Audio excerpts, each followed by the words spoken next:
അപ്പോൾ എപ്പോഴും നിങ്ങൾ പ്രാർത്ഥിക്കേണ്ടത്, കർത്താവേ എന്നെ എളിമയോടെ ജീവിക്കാൻ ഇടയാക്കണം പ്രാർത്ഥിക്കണം. അതാണ് അവിടുന്ന് തൻ്റെ ദാസിയുടെ മരിയ സ്പിരിച്വാലിറ്റി പവേഡ് ബൈ എന്ന് പറയുമ്പോൾ നിങ്ങൾക്ക് ഇതെന്നാ പവേഡ് ആൻഡ്രോയിഡായിരിക്കും, അങ്ങനെയല്ല. Covenant is powered by Maria spirituality എന്ന് വെച്ച് കഴിഞ്ഞാൽ അവിടുന്ന് തൻ്റെ ദാസിയുടെ വിനീത അവസ്ഥ. Take the word of God. ശ്രുതിക്കട്ടെ ഹല്ലേലൂയ. ലൂക്കാ 1:48 അവിടുന്ന് തന്റെ ദാസിയുടെ താഴ്മയെ കടാക്ഷിച്ചു. ആ ദൈവം നോക്കണത് നീ പാവപ്പെട്ടവളാണ്, വീടില്ലേ, ഭർത്താവില്ലേ, അതൊന്നുമല്ല ദൈവം നോക്കണത്. ദൈവത്തിന് കമ്മ്യൂണിക്കബിൾ ആണെന്നാണ് നോക്കണത്. എനിക്ക് നിങ്ങളോട് ഇൻട്രാക്ട് ചെയ്യാൻ പറ്റുമോ, അതാ സംഭവം. ഞാൻ കഴിഞ്ഞ ദിവസം പറഞ്ഞില്ല വേറെ ദൈവമെന്ന്.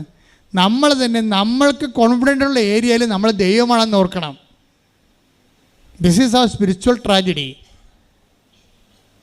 നമ്മൾക്ക് കോൺഫിഡൻസ് ഉള്ള ഏരിയയിൽ നമ്മൾ ഒരാൾ ദൈവം തന്നെയാണ്.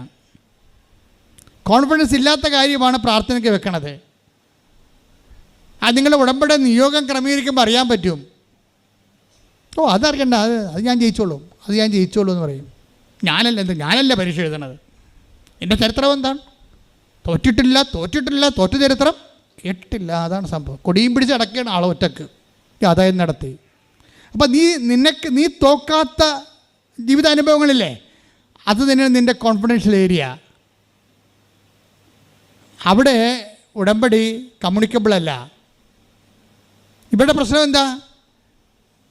ഇവിടെ പ്രശ്നം ഞാൻ എൻ്റെ മക്കളെ വാടക വീട്ടിയതല്ലേ, താമസിച്ചപ്പോൾ അവസാനം എന്ത് ചെയ്ത്, ഈ മകളുടെ ഡെഡ് ബോഡിയും കൊണ്ട് വണ്ടിയിൽ അവളെ ഉപേക്ഷിച്ച് കളഞ്ഞപ്പോൾ തിരക്കാതിരുന്ന ഭർത്താവിൻ്റെ അനിയൻ്റെ വീട്ടിൽ പോയി പറയും, മകൾ മരിച്ച മടി കിടക്കുകയാണ്, ഇവളൊന്ന് ദഹിപ്പിക്കണ വരെ ഇവിടെ സൂക്ഷിക്കാൻ അനുവദിക്കണമെന്ന് പറഞ്ഞു. ഓക്കെ, കണ്ടില്ലേ, എളിമപ്പെടണം, കണ്ടില്ലേ? ഇപ്പം എന്താ ഈ ഹിസ്റ്ററി ഒന്ന് സ്കാൻ ചെയ്ത് നോക്കിക്കേ. ഈ ഹിസ്റ്ററി ഒന്ന് സ്കാൻ ചെയ്ത് നോക്കിക്കേ. അപ്പം അങ്ങനെ വരുമ്പോൾ നിങ്ങളവർക്ക് സ്ഥലമില്ലാത്തവർ എങ്ങനെ വീട് ചിന്തിക്കണത്? സ്ഥലമില്ലാത്തവരെങ്ങനെ വീട് ചിന്തിക്കണത്? വീട് വെക്കാൻ കാശില്ലാത്തവരെങ്ങനെയാണ് വീടിനെക്കുറിച്ച് ചിന്തിക്കണത് എന്നൊക്കെ നിങ്ങൾ ചിന്തിക്കും. പക്ഷെ നിങ്ങൾക്ക് വേണ്ടി നിങ്ങൾ ചിന്തിക്കാൻ പറഞ്ഞിട്ടില്ലല്ലോ. നിങ്ങൾക്ക് വേണ്ടി ചിന്തിക്കാൻ ആളുണ്ടല്ലോ. നിങ്ങൾക്ക് വേണ്ടി പദ്ധതി ഉണ്ടാക്കാൻ വേണ്ടി ആളുണ്ടല്ലോ. പക്ഷെ അതിന് വരാനോ? അതാണ് എനിക്ക് നിന്നെക്കുറിച്ച് ഒരു പദ്ധതിയുണ്ട്. ശ്രദ്ധിക്കട്ടെ. ഹല്ലേലൂയ. ജെറമിയ 29:11 കർത്താവ് അരുൾ ചെയ്യുന്നു, നിങ്ങളെക്കുറിച്ചുള്ള പദ്ധതി എൻ്റെ മനസ്സിലുണ്ട്. ജെറമിയ 29:11 നിങ്ങളെക്കുറിച്ചുള്ള പദ്ധതി പറഞ്ഞേ. നിങ്ങളെക്കുറിച്ചുള്ള പദ്ധതി എൻ്റെ മനസ്സിലുണ്ട്. നിങ്ങളുടെ നാശത്തിനല്ല, ക്ഷേമത്തിനുള്ള പദ്ധതിയാണ്. ഒന്ന് പറഞ്ഞേ, നിങ്ങളുടെ നാശത്തിനല്ല, ക്ഷേമത്തിനുള്ള പദ്ധതിയാണ്. ദൈവകൃപയിൽ ഞാൻ ആശ്രയിച്ചു, അവൻ വഴികളെ ഞാൻ അനുഗമിച്ചിടും, അവരുടെ ചുവടുകളെ അനുഗമിച്ചിടും, അവരുടെ ചുവടുകളെ. പരിശുദ്ധ പരമദിവ്യകാരുണ്യത്തിന് ആരാധനയും സ്തുതിയും പുകഴ്ചയും ഉണ്ടായിരിക്കട്ടെ. മകളുടെ എല്ലാ അടിയന്തരങ്ങളെല്ലാം കഴിഞ്ഞതിന് ശേഷം അവളെ ശരിക്കും ഇങ്ങനെ തനിക്ക് പറ്റിയ അബദ്ധങ്ങളും അതുപോലെ തന്നെ എല്ലാം മനസ്സിലാക്കി ഇവളെ എളിമപ്പെടണുണ്ട്. എളിമപ്പെട്ടിട്ട് മാതാവിനോട് പറയും, മാതാവേ, എത്ര വർഷമായി ഞാൻ പഞ്ചായത്തിലൊരു അപേക്ഷ വെച്ചിട്ട് എനിക്കും കുഞ്ഞുങ്ങൾക്കും കയറി കിടക്കാൻ ഒരു തുണ്ട് ഭൂമി കിട്ടാൻ. എനിക്കൊരു തുണ്ട് ഭൂമി കിട്ടാഞ്ഞത് കൊണ്ടല്ലേ എനിക്കിങ്ങനെ വേറെ വീട്ടിൽ കൊണ്ടുവന്ന് എൻ്റെ മകളുടെ ഡെഡ് ബോഡി വെക്കേണ്ടി വന്നത്. ഇനി എന്ത് ജീവിതം, ഞാൻ മടുത്തു, നീ തന്നെ ഇതിൻ്റെ അകത്ത് ഇടപെടണമെന്ന് പറഞ്ഞു. ആ കമ്മ്യൂണിക്കേഷനായി കണ്ട ആൾ എളിമപ്പെട്ടു. കാര്യങ്ങൾ വന്നപ്പോൾ എളിമപ്പെട്ടു. കമ്മ്യൂണിക്കേഷനായി നീ തന്നെ ഇതിനകത്ത് ഇടപെടാൻ, എനിക്ക് വേറെ ആരുമില്ല എന്ന് പറയും. അപ്പോഴൊരു പച്ച പേപ്പർ ഇങ്ങോട്ട് വന്നിട്ട് പ്രവടാന്നിങ്ങനെ കറുത്ത മനുഷ്യൻ എഴുതി കാണിക്കും കമ്മ്യൂണിക്കേഷൻ. അത് കഴിയുമ്പോൾ തന്നെ ഉടനെ പഞ്ചായത്ത് നിങ്ങളെ വിളിക്കും, എത്രയും വേഗം വന്നാൻ രേഖ BO നിങ്ങളെ വിളിക്കണമെന്ന് പറയും. അവിടുത്തെ റവന്യൂ ഓഫീസറാണ്. പിറ്റേ ദിവസം രേഖ ബി എടുത്ത് ചെല്ലുമ്പോൾ പറയും നിങ്ങൾക്ക് 5 സെൻറ്റ് സ്ഥലം അനുവദിച്ചിട്ടുണ്ടെന്ന് പറയും സർക്കാർ. ഹല്ലേലൂയ, ഹല്ലേലൂയ, യേശുവേ നന്ദി. ഇത്രയും സ്പീഡാണ് ഈ സംഭവം, ഇത്രയും സ്പീഡാണ്. അതുകൊണ്ടെന്ന് വെച്ചാൽ അവൾ പട്ടാങ്ങിയായിട്ട് കാര്യം പറയും, അവിടെ. പക്ഷെ പറയുമ്പോൾ നമ്മളിങ്ങനെ ദൈവത്തിൻ്റെ തിരുസന്നിധി ഞാനാണ് ദൈവം എന്നും പറഞ്ഞുകൊണ്ട് പറയരുത്. നീ എനിക്ക് വീട്, നീ എനിക്ക് സ്ഥലം, ബാക്കി സ്ഥലമൊക്കെ, ബാക്കി വീടൊക്കെ ഞാൻ ഉണ്ടായിക്കൊള്ളാം. ഒരു കോൺഫിഡൻസിലോടും നിങ്ങൾക്ക് പറ്റുമായിരിക്കും, പക്ഷേ തന്നതിന് നന്ദി പറഞ്ഞാൽ മതി. നന്ദി എന്ന് പറയുമ്പോൾ അതിൻ്റെ അത്ര എളിമയുണ്ട്. പക്ഷേ ദൈവത്തിന് എന്താ നന്ദി പറയണത്? ഞാനല്ലേ എഴുതണത്. ചില കാണ്ടാമൃഗങ്ങൾ ഉടമ്പടി എടുത്തിരിക്കണത് എങ്ങനെയെന്ന് അറിയാമോ? ഉടമ്പടി എടുക്കും, പത്രം കൊടുക്കത്തില്ല. ഉടമ്പടി എടുക്കും, രോഗികളെ പോയി കാണത്തില്ല. എന്തിനാ ഇത്ര കഷ്ടപ്പെടണം? ഞാനല്ലേ പരിശോധന, ദൈവമല്ലല്ലോ അവൻ പരിശോധന എഴുതുന്നത്. പിന്നെ നീ എന്തിനാ ഉടമ്പടി എടുത്ത്? ആ കൂട്ടുകാരത്തി പറഞ്ഞപ്പോൾ ഞാനെടുത്ത്, അവരെടുത്തപ്പോൾ ഞാനെടുത്ത്, അതിന് കൊള്ളും സാറ്. പോരെ വല്ല കാര്യമുണ്ടോ? ആ 2 എടുത്തപ്പോഴേ ഇനി അവർക്ക് ഉടമ്പടി എടുക്കാത്തതിൻ്റെ പേരിൽ എന്നേക്കാൾ കൂടുതൽ മാർക്ക് അവർക്ക് കിട്ടാതിരിക്കാൻ വേണ്ടി ബദൽ ഉടമ്പടി എടുത്തിരിക്കുകയാണ് പണ്ടാരം. ഇങ്ങനെ കുറേ അവതാരങ്ങളുണ്ട്. ഉടമ്പടി എഴുതിക്കാമെന്ന് എല്ലാ ആൾക്കാർക്കും ഒരുപോലെ അനുഭവമില്ലാത്തതിൻ്റെ കാരണം ഇതാണ് എൻ്റെ വിഷയം. ദൈവത്തിന് കമ്മ്യൂണിക്കബിൾ അല്ല അവർ,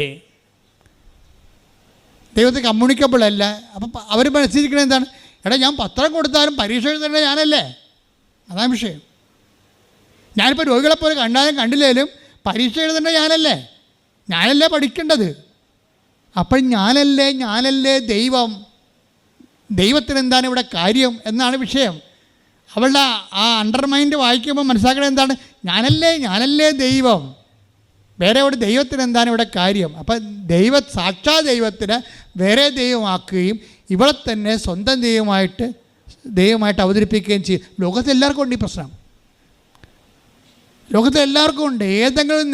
ഏതെങ്കിലും ഒരു നിലപാടിൽ അവർക്ക് 4 ശമ്പളം കിട്ടി, അവിടെ പ്രൊഫഷൻ ഓക്കെയാണ്, അവിടെ ജനങ്ങൾ അവിടെ ക്യാമറ ഇഷ്ടപ്പെട്ടു, ജനങ്ങൾ അവിടെ സിനിമ കണ്ടു, ജനങ്ങൾ അവിടെ അങ്ങനെ ഇട്ട് കഴിഞ്ഞാൽ പിന്നെ ഉടനെ ആദ്യം നിന്ന് നിഷേധിക്കുന്നത് മതം. അതൊക്കെ ഒരു ആധുനിക പഴയ ഇനിഷ്യൻ്റുള്ള മനുഷ്യന്മാരുടെ അന്നത്തെ കാലത്തെ ഒരു ആവശ്യമായിരുന്നു. ഇന്നെന്താ അതിന് പ്രസക്തി? അപ്പം ഞാൻ നിർമ്മതനായി എന്ന് വെച്ചാൽ എന്താ ഉദ്ദേശം? ഇവൻ്റെ സിനിമ വിറ്റ് മാറണമെങ്കിൽ എല്ലാ ജാതിക്കാരും പോയി തിയേറ്ററിൽ കാണണം. ഇതിനകത്ത് ജാതിയോ മതമോ പറഞ്ഞാൽ വേറെ മതക്കാർ കയറത്തില്ല. അപ്പോൾ വിശ്വാസം വിറ്റിട്ട് ഇവൻ കച്ചവടം ചെയ്യും, അവൻ്റെ പ്രൊഫഷൻ കച്ചവടം ചെയ്യും. മക്കൾ, ഇതിനാണ് പ്രലോഭനം എന്ന് പറയണത്. കർത്താവിനെ അറിയാമായിരുന്നു ഇത് മനുഷ്യന്മാരുടെ ഏറ്റവും വലിയ ശത്രു അവൻ തന്നെയാണെന്ന്. ആരാണ് നമ്മുടെ ശത്രു? പിശാചൊന്നുമല്ല, വി അവർ സെൽഫ്. അതുകൊണ്ടാണ് ഈശോ പറയണത്, ഈ ദൈവരാജ്യം വരണമെങ്കിലും അതിന് വേണ്ട ആഹാരം കിട്ടണമെങ്കിലും പ്രലോഭനങ്ങളിൽ ഉൾപ്പെടുത്തരുതേ. കൈയടിച്ച് സുഖട്ടോ. ഹല്ലേലൂയ.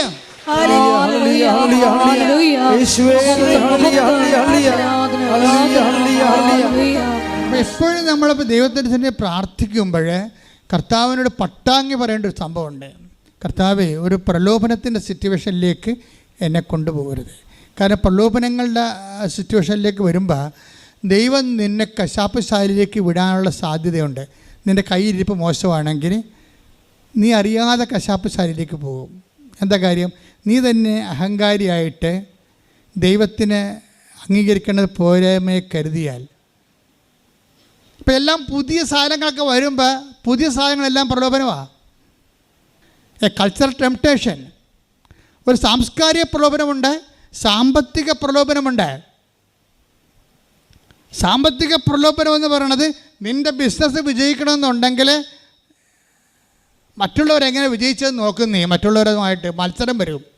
അപ്പോൾ അവർ പറയാം കുട്ടിച്ചാത്തിനടുത്ത് പോയിട്ടാണ് ആ ബിസിനസ്, അവർ കുട്ടിച്ചാത്തിൻ്റെ സേവ ചെയ്തിട്ടാണ്.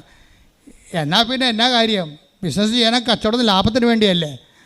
അപ്പോൾ കർത്താവ് എല്ലാം ക്ഷമിച്ചോളൂ എന്ന് പറഞ്ഞുകൊണ്ട് ഇവനും കുട്ടിച്ചാത്തിനടുത്ത് പോകും. കാര്യം ഒന്നുറങ്ങിയ നേരം വിളിക്കത്തില്ല. പ്രലോഭനത്തിൽ ഉൾപ്പെടുത്തരുതേ. ശ്രുതികട ഹല്ലേലൂയ. കൃപയേകണമേ, അനുതാപം ഞങ്ങൾ നൽകി